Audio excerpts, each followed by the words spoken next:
I promise I'll be quick and entertaining.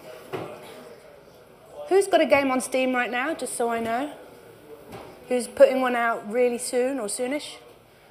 When was the last time you looked at your store page? A few days ago. That's the kind of answer I like. Good. You're already in tune with me. I feel good about today.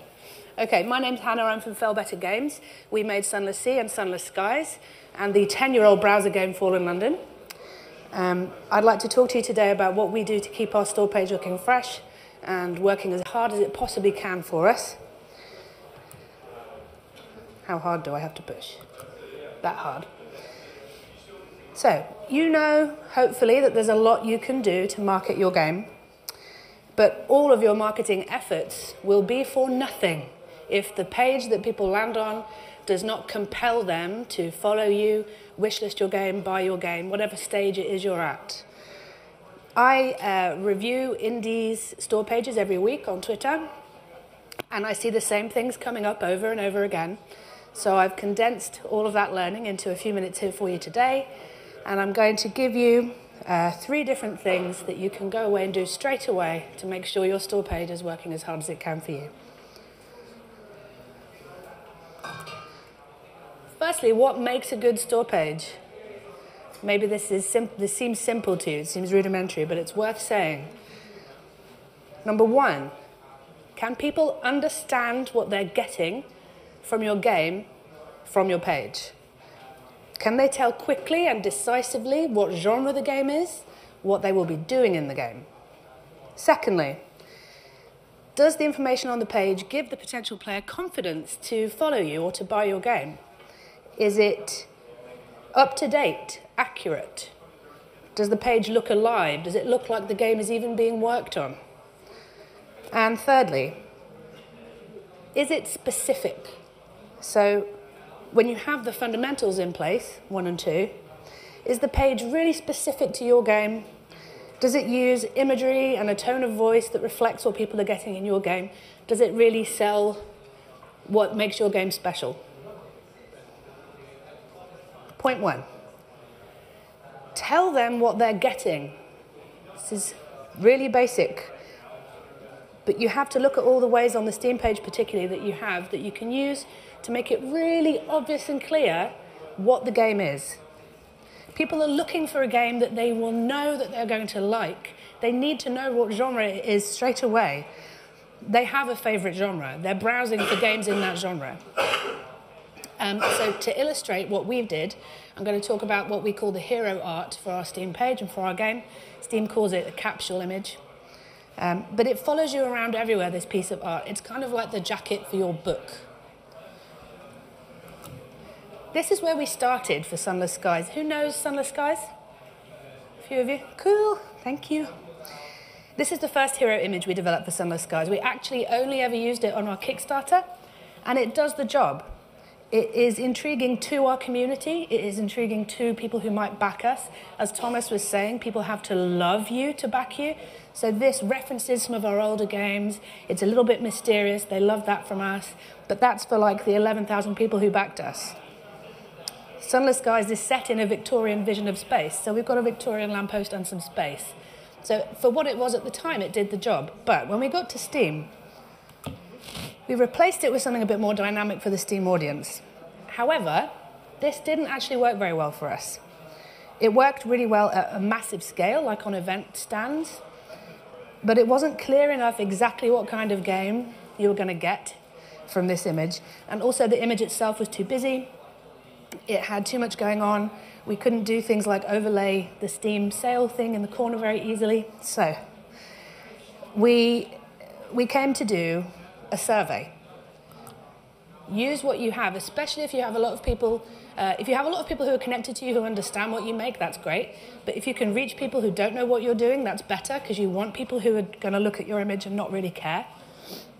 We chose these 3 example images, and we asked people in a survey format. We just used SurveyMonkey to describe each one in 3 words, to tell us what genre they thought the game would be.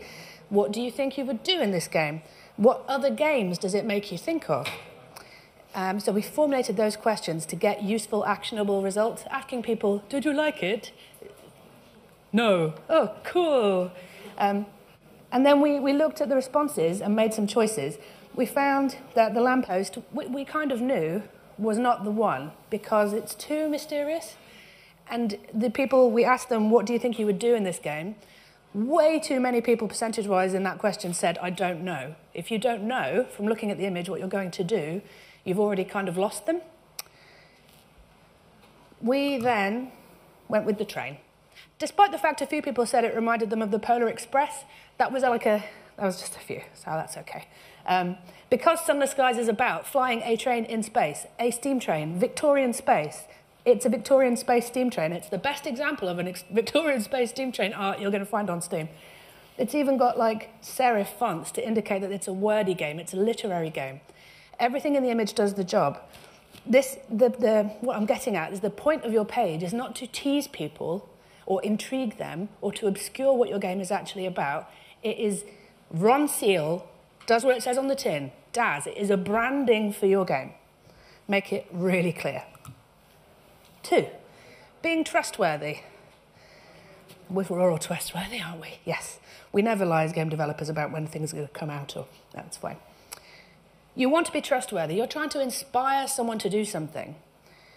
You have to look at it in 2 ways. You want to have nothing on your page that would inspire any doubt, and everything on your page that would inspire confidence in this person to follow you or to give you money. Some examples of some stuff that might cause doubt. Say it's November 2019, and the store page still says coming 2019, and there are no recent updates to the page. Who's got the confidence to follow that page, to bother with that developer? They haven't updated their release date, and they have no news saying what they're doing. So I'm looking at that page, and I'm like, well, I can't be bothered following them or giving them my money.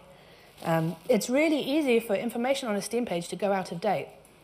We didn't keep our early access panel up to date throughout the development of Sunless Skies when we really should have. So then we were almost at launch, and the early access section was still talking about things we were going to do when early access was complete. And sometimes on the pages that I review, one part of the page will disagree with another. So say you've decided partway through development you are going to fully support controllers, but you've only ticked 6 months ago, partial controller support. So in your copy, you might say full controller support. If I'm a controller player and it's not clear, I'm just going to bounce off your page. So I have a couple of ways to show you how we build the appearance of trustworthiness on our page. Little tiny red box there. The most important probably is your review score percentage. If you're out and your review averages are not looking good, you should have something on your page that shows you're going to address that. You're working on it. Maybe that is responding to negative reviews that are factually incorrect, not just fighting with people who leave you a bad review. But if they're wrong and you've already fixed something, go in there and say something. Look active. Look proactive. Maybe it's an announcement then about a patch that's coming up soon that's going to fix the issues that people are having. Show that you're listening. Be a human on this page. A simple thing is putting respectable reviews on if you have any. And specifically, if you have a review that has in it a sentence which is what you were trying to achieve, ours say stuff about, this is better than Sunless Skies, it's a better gameplay experience than Sunless Skies, which was a big message for us when we launched the game. Whack it on there. If you don't have great ones, leave them off. Also, if we get nominated for a prize, I make a little laurel and I stick it on the page that day so everyone knows that we've been nominated for Best Games of the Year and all that. I learned Photoshop this year in order to do that. I use a template. Lastly, 3, I want you to be specific of your page. There may be lots of other games out there like yours. I hope you don't believe that. I hope you have a special thing about your game. You need to add that special sauce from your game onto your page. We do that in a number of ways. Most obviously, we add in flavorful gifts to the long description. These are not, we've actually made these from scratch. They're not gameplay gifts. Because Sunless Skies is a game where you are a tiny train, and then when you make that very small, it's not great. It's not a great looking experience.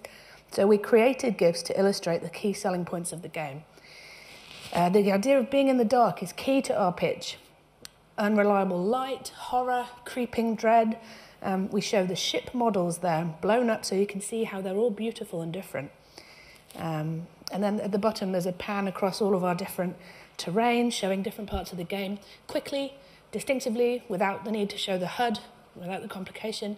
So it's really clear. And we work and rework this copy on this page, the words, to make sure it's as evocative as the words in our games. Writing is what we do. There are 800,000 words in Sunless Skies. Longest game of last year, except Disco Elysium. So we got pipped by them.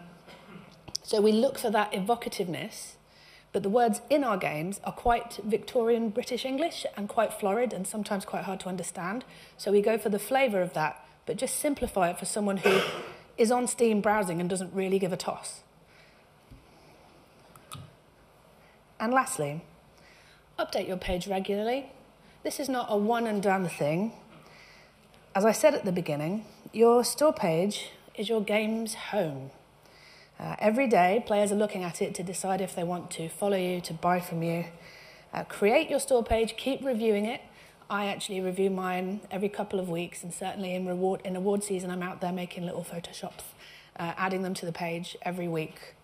Don't let it languish. Don't let it get out of date. Pull the Band-Aid off. It's a horrible thing to go back and look at it again when you feel you're sick of it and done with it.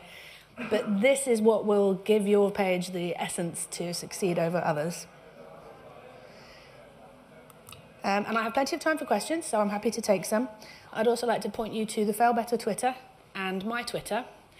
If you have a store page, on Wednesday mornings on the train in from Brighton, every week I do store page review on my Twitter, so you can send me a link, gratis, and I will critique your page and offer improvements for it to work harder for you. And it's been really exciting to do that for lots of people and to meet other developers all over the world who are trying to make Steam really work for them. So yeah, I'm really happy to do that for anyone here, and also happy to look at your pages today, if you'd like. I am happy to take your questions.